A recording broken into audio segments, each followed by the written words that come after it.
पर्तगाळी जीवोत्तम मठाच्या सगळ्या भक्तांक आणि अनुयायांक मोगाचो नमस्कार.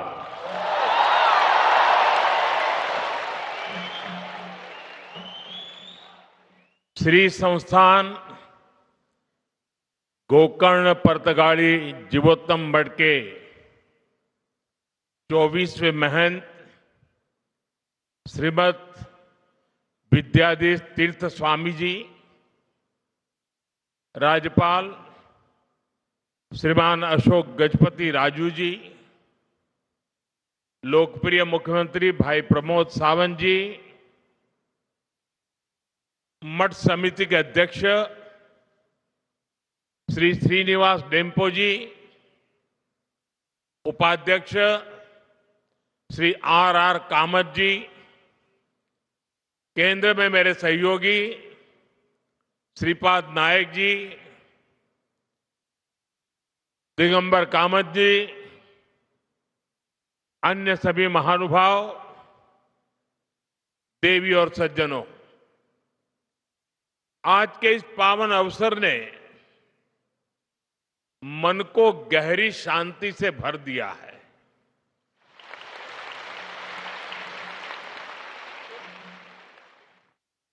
साधु संतों के सानिध्य में बैठना अपने आप में एक आध्यात्मिक अनुभव होता है. यहां उपस्थित श्रद्धालुओं की विशाल संख्या इस मठ की सदियों पुरानी जीवन शक्ति को और बढ़ा रही है. मैं अपने आप को सौभाग्यशाली मानता हूं कि आज इस समारोह में आपके बीच उपस्थित हूं. यहां आने से पहले मुझे राम मंदिर और वीर विट्ठल मंदिर के दर्शन का सौभाग्य मिला. उस शांति, उस वातावरण ने इस समारोह की आध्यात्मिकता को और गहरा कर दिया. साथियों, श्री संस्थान गोकर्ण पर्तगाळी जीवोत्तम मठ अपनी स्थापना की 550वीं वर्षगांठ मना रहा है. ये बहुत ऐतिहासिक अवसर है. बीते 550 वर्षों में इस संस्था ने समय के कितने ही चक्रवात झेले हैं. युग बदला, दौर बदला, देश और समाज में कई परिवर्तन हुए, लेकिन बदलते युगों और चुनौतियों के बीच भी इस मठ ने अपनी दिशा नहीं खोई.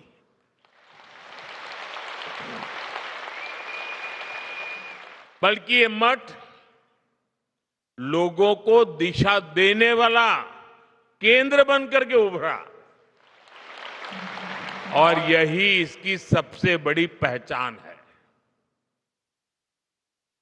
यह इतिहास में जड़ होकर भी समय के साथ चलता रहा.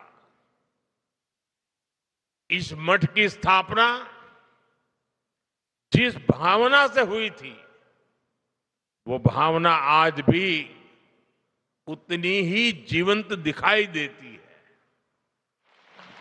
ये भावना साधना को सेवा से जोड़ती है,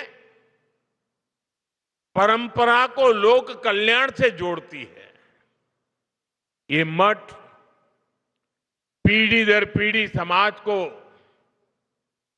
ये समझ देता रहा कि अध्यात्म का मूल उद्देश्य जीवन को स्थिरता, संतुलन और मूल्य प्रदान करना है.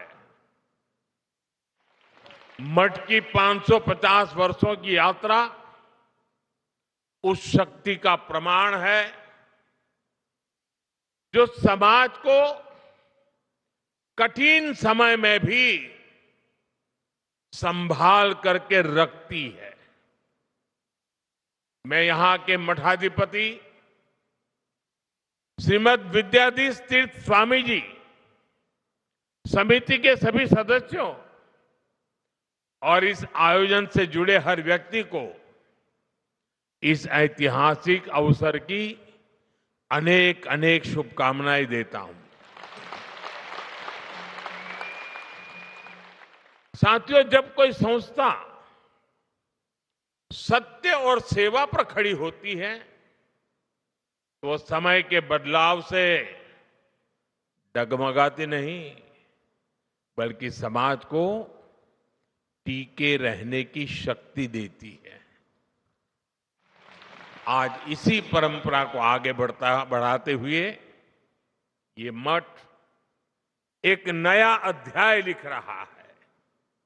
यहां भगवान श्री राम की 77 फीट ऊंची भव्य कांस्य प्रतिमा स्थापित की गई है। 3 दिन पहले ही मुझे अयोध्या के भव्य श्री राम मंदिर के शिखर पर धर्म ध्वज आरोहण का सौभाग्य मिला है और आज यहां प्रभु श्री राम की भव्य मूर्ति के अनावरण का सुअवसर मिला है। आज रामायण पर आधारित एक थीम पार्क का उद्घाटन भी हुआ है। साथियों, आज इस मठ के साथ जो नए आयाम जुड़े हैं वो आने वाली पीढ़ियों के लिए ज्ञान, प्रेरणा और साधना के स्थायी केंद्र बनने जा रहे हैं। यहां विकसित हो रहा संग्रहालय और आधुनिक तकनीक से सुसज्जित 3D थिएटर, इन सब के द्वारा ये मठ अपनी परंपरा को संरक्षित कर रहा है, नई पीढ़ी को अपनी परंपराओं से जोड़ रहा है। इसी तरह 550 दिनों में देश भर के लाखों श्रद्धालुओं की भागीदारी से हुए श्री राम नाम जप यज्ञ और उससे जुड़ी राम रथ यात्रा हमारे समाज में भक्ति और अनुशासन की सामूहिक ऊर्जा का प्रतीक बनी है। यही सामूहिक ऊर्जा आज देश के हर कोने में एक नई चेतना का संचार कर रही है। साथियों, अध्यात्म को आधुनिक तकनीक से जोड़ने वाली व्यवस्थाएं ये आने वाली पीढ़ियों को प्रेरणा देती रहेंगी। मैं इस निर्माण के लिए आप सभी को बहुत बहुत बधाई देता हूं। आज इस विराट उत्सव में इस विशेष अवसर के प्रतीक के रूप में स्मारक सिक्के और डाक टिकट भी जारी किए गए हैं।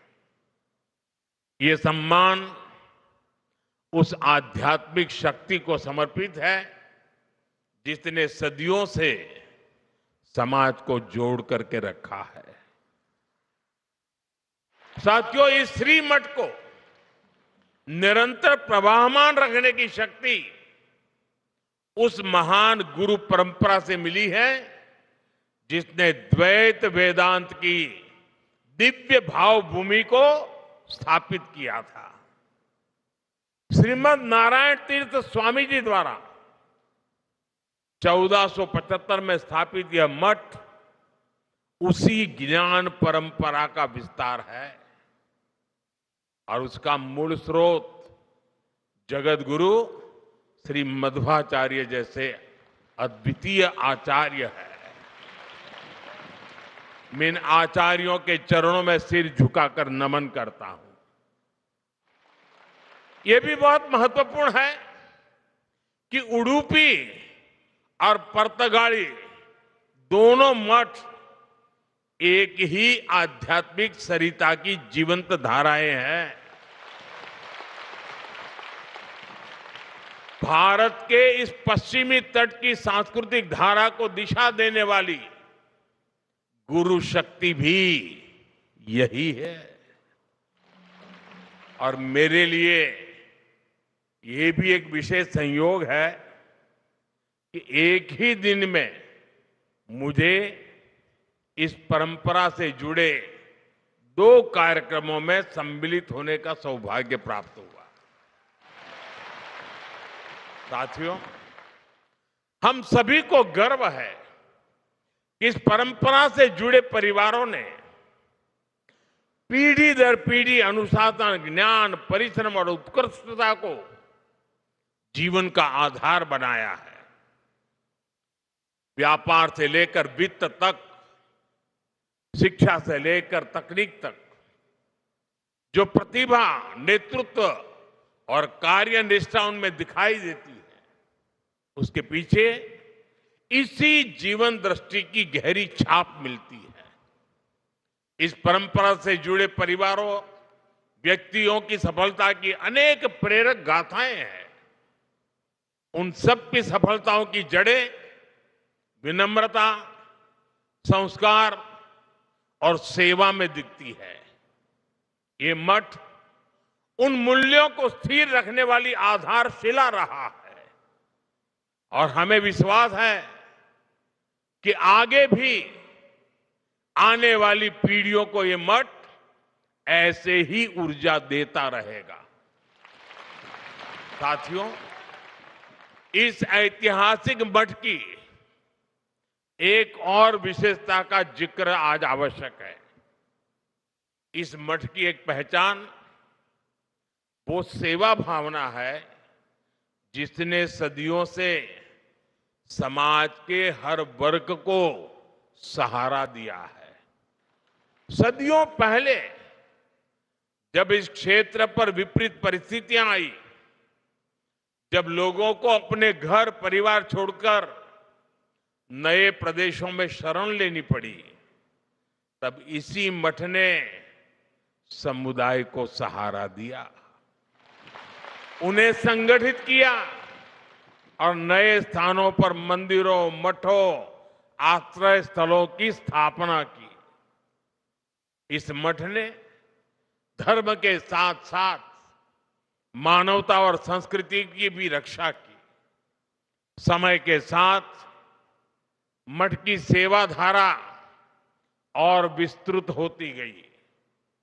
आज शिक्षा से लेकर छात्रावासों तक, वृद्ध सेवा से लेकर जरूरतमंद परिवारों की सहायता तक, इस मठ ने अपने संसाधनों को हमेशा लोक कल्याण के लिए समर्पित रखा है।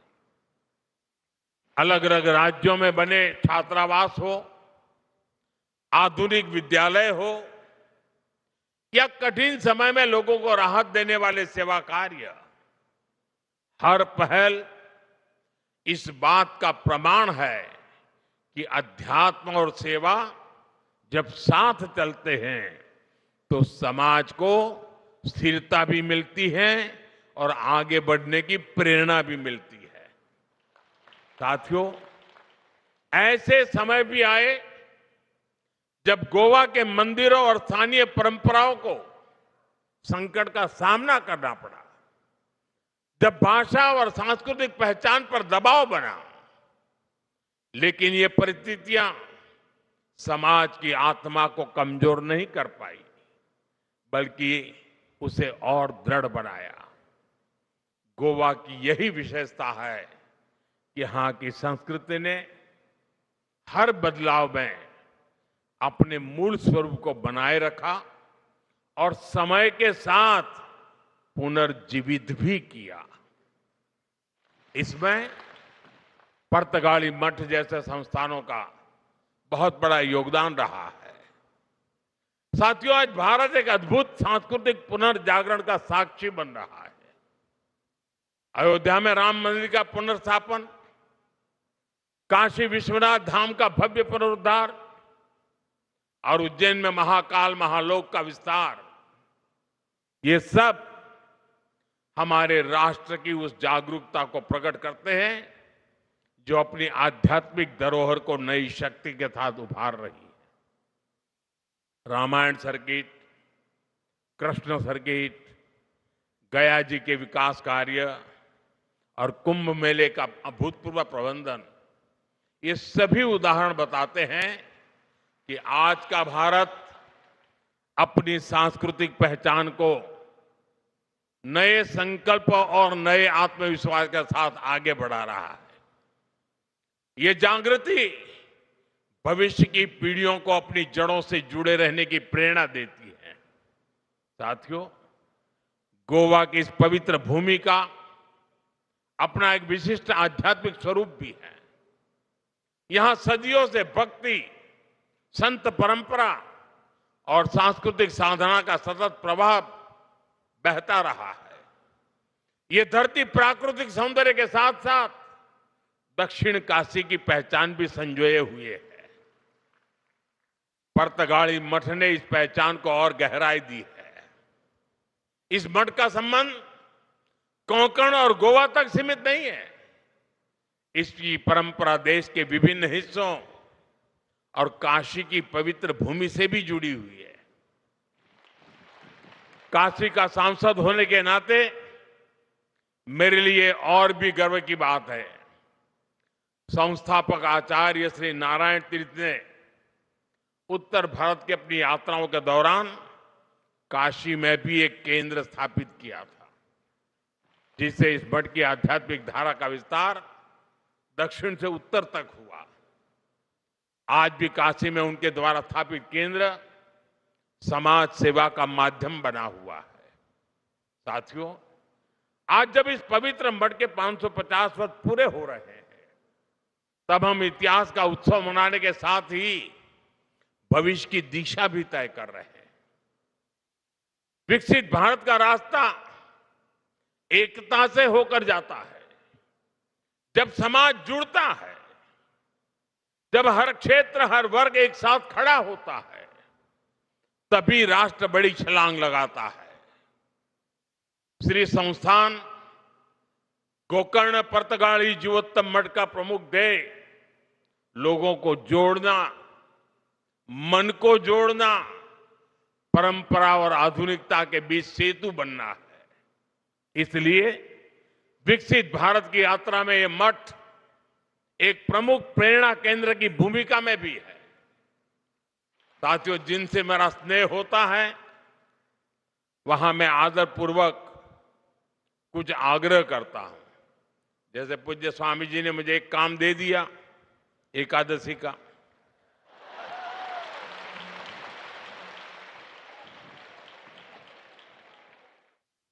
वो तो संत है तो एक में मान जाते हैं, लेकिन मैं एक में मानने वालों में से नहीं हूं, और इसलिए आज आपके बीच आया हूं तो मेरे मन में सहज ही कुछ बातें आ रही हैं जिन्हें मैं आपसे साझा करना चाहता हूं। मैं आपसे 9 आग्रह करना चाहता हूं, जिसे आपके संस्थान के माध्यम से जन जन तक पहुंचाया जा सकता है। ये आग्रह 9 संकल्प की तरह हैं। विकसित भारत का सपना तभी पूरा होगा जब हम पर्यावरण की रक्षा को अपना धर्म माने। धरती हमारी माता है और मठों की शिक्षा हमें प्रकृति का सम्मान करना सिखाती है। इसलिए हमारा पहला संकल्प होना चाहिए कि हमें जल संरक्षण करना है, पानी बचाना है, नदियों को बचाना है। हमारा दूसरा संकल्प होना चाहिए कि हम पेड़ लगाएंगे। देश भर में एक पेड़ मां के नाम अभियान को गति मिल रही है। इस अभियान के साथ अगर इस संस्थान का सामर्थ्य जुड़ जाएगा तो इसका प्रभाव और व्यापक होगा। हमारा तीसरा संकल्प होना चाहिए स्वच्छता का मिशन। आज जब मैं मंदिर परिषद में गया तो वहां की व्यवस्था, वहां का आर्किटेक्चर, वहां की स्वच्छता मेरे मन को बड़ी प्रभावित कर गई।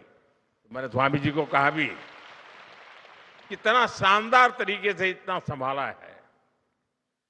हमारी हर गली, मोहल्ला, शहर स्वच्छ होना चाहिए। चौथे संकल्प के रूप में हमें स्वदेशी को अपनाना होगा। आज भारत आत्मनिर्भर भारत और स्वदेशी के मंत्र पर आगे बढ़ रहा है। आज देश कह रहा है vocal for local, vocal for vocal for vocal for. हमें भी इस संकल्प को लेकर आगे बढ़ना है। साथियों, हमारा पांचवा संकल्प होना चाहिए देश दर्शन। हमें देश के अलग अलग हिस्सों को जानने समझने का प्रयास करना चाहिए। छठे संकल्प के रूप में हमें नेचुरल फार्मिंग को अपने जीवन का हिस्सा बनाना चाहिए। हमारा सातवां संकल्प होना चाहिए कि हम हेल्दी लाइफस्टाइल को अपनाएंगे। हम श्री अन्न, मिलेट्स अपनाएंगे और खाने में तेल की 10% मात्रा कम करेंगे। आठवें संकल्प के तौर पर हमें योग और खेल को अपनाना होगा। और नवे संकल्प के रूप में हम किसी ना किसी रूप में गरीब की सहायता करेंगे। अगर एक परिवार भी गोद ले लेना ना, हम देखते ही देखते हिंदुस्तान का रूप रंग बदल जाएगा। साथियों, हमारे मठ इस संकल्प को जन संकल्प बना सकते हैं। इस मठ का 550 साल का अनुभव हमें बताता है, परंपरा अगर जीवित रहे तो समाज आगे बढ़ता है। और परंपरा तभी जीवित रहती है जब वो समय के साथ अपनी जिम्मेदारी बढ़ाती है। इस मठ ने 550 वर्षों में समाज को जो दिया है, अब वही ऊर्जा हमें आने वाले भारत के निर्माण में लगानी है। साथियों, गोवा की इस भूमि का आध्यात्मिक गौरव जितना विशिष्ट है, उतना ही प्रभावी इसका आधुनिक विकास भी है। गोवा देश के उन राज्यों में से है जहां प्रति व्यक्ति आय सबसे ज्यादा है। देश के पर्यटन, फार्मा और सर्विस सेक्टर में इसका महत्वपूर्ण योगदान है। हाल के वर्षों में शिक्षा और स्वास्थ्य में गोवा ने नई उपलब्धियों को हासिल किया है। केंद्र और राज्य सरकारें मिलकर यहां के इंफ्रास्ट्रक्चर को आधुनिक बना रही है। हाईवे, एयरपोर्ट और रेल कनेक्टिविटी के विस्तार से श्रद्धालुओं और पर्यटकों को दोनों के लिए यात्रा और भी सुगम हुई है। विकसित भारत 2047 के हमारे राष्ट्रीय विजन में पर्यटन एक प्रमुख हिस्सा है और गोवा इसका सबसे बड़ा उदाहरण है। साथियों, भारत आज एक निर्णायक दौर से गुजर रहा है। देश की युवा शक्ति, हमारा बढ़ता आत्मविश्वास और सांस्कृतिक जड़ों के प्रति हमारा झुकाव, ये सब मिलकर एक नए भारत का निर्माण कर रहे हैं। विकसित भारत का हमारा संकल्प तभी पूरा होगा जब अध्यात्म, राष्ट्र सेवा और विकास की तीनों धाराएं साथ चले। गोवा की ये भूमि और यहां का ये मठ उसी दिशा में एक महत्वपूर्ण योगदान दे रहे हैं। आज पूज्य स्वामी जी ने मेरे लिए बहुत सारी बातें बताई, बहुत सी चीजों के लिए उन्होंने मुझे क्रेडिट दिया। मैं उनका बहुत आभारी हूं। जो भावना उन्होंने व्यक्त की, लेकिन सच्चाई ये है, ये जो कुछ भी है जिसे आप अच्छा मानते हैं वो मोदी का नहीं, 140 करोड़ देशवासियों का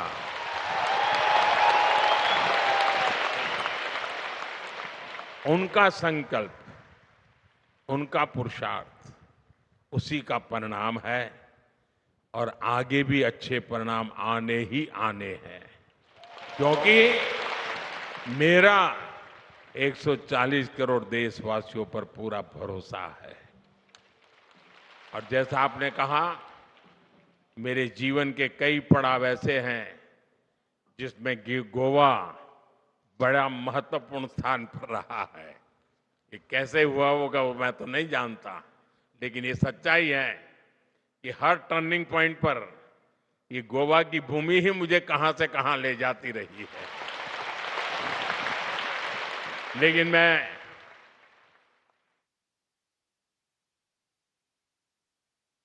पूज्य संत श्री का बहुत आभारी हूं। उनके आशीर्वाद के लिए मैं एक बार फिर आप सभी को इस पवित्र अवसर पर हृदय से बहुत बहुत शुभकामनाएं देता हूं। बहुत बहुत धन्यवाद।